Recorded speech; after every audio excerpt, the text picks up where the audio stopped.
Sometimes the sitar can be locked in that world in people's minds, either that kind of psychedelia, magic carpets, incense, 60s world, or the real classical meditation, yoga, you know, that world. And actually it can also just be an instrument and just be a great sound and can be used in any number of ways.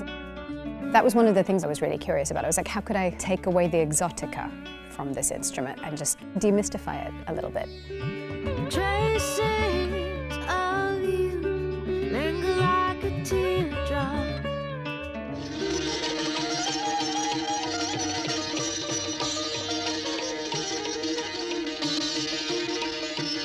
My father started touring in the 40s and then internationally from the 50s. But with that meeting with George Harrison in the 60s, that's when it became this massive fame in a real popular culture way. I could tell from when I was really young that my parents would love me to play. Definitely, clearly said to me multiple times as I was growing up, look, you don't need to play this, you don't have to play, we want you to be happy. However, I could tell that they really loved me playing. And on the flip side, I was just surrounded by it. So there was a sort of natural gravitation towards it. But George Harrison was obviously really, really close to my father as his student. As I started learning from my dad, I think most people in my life took that as really good news and were really happy about it. But his response was a bit more concerned. I remember him saying with Ravi and me, like I could always escape him when my fingers hurt too much, I could get away for a while, you know, but Anoushka's got no escape, she's living in the house with him. There was a pressure that I could see was around. There was this kind of comparison aspect and also a sense for a lot of people of a mantle being passed or of a legacy to follow.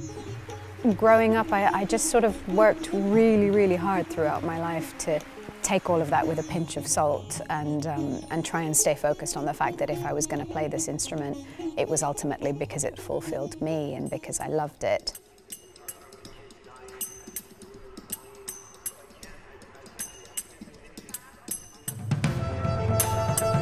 You know, often when I start making a new album, I don't know what it's going to be about. And with my last album, it was the summer of 2015. I'd just had my second son a couple of months before that. And so I think I was really in that very connected and very vulnerable phase in my own life. I started seeing these images on the news of like families like mine, you know, with babies like mine, trying so desperately to reach places of safety, which I had the fortune of just having. In the first 2 or 3 songs that I was working on, it just became really clear straight away that I was responding very intensively to the ongoing refugee crisis.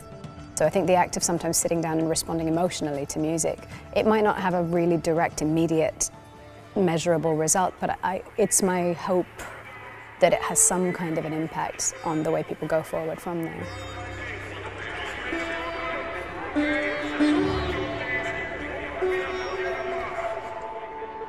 Hello, I'm Anoushka Shankar and I'm a sitar player and composer from India.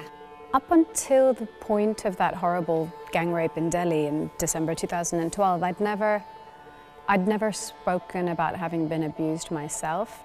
As a child, I suffered sexual and emotional abuse for several years at the hands of a man my parents trusted.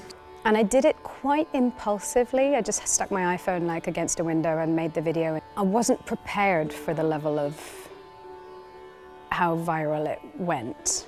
I'm rising for the child in me, who I don't think will ever fully recover from what happened to her.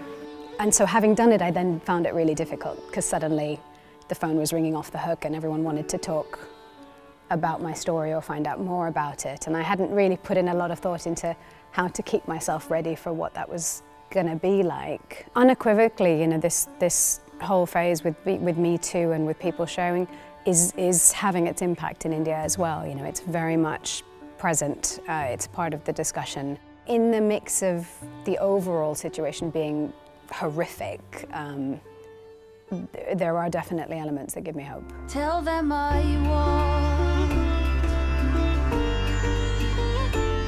I get mildly uncomfortable with when it feels like my career is viewed as an extension of my father's careers. It's obvious to me that I'm his daughter and that therefore some of the features on my face look like him, but that doesn't mean my face is his, you know. So it's the same with the music. He is my hugest musical influence because he was my teacher, but that doesn't mean I'm his extension.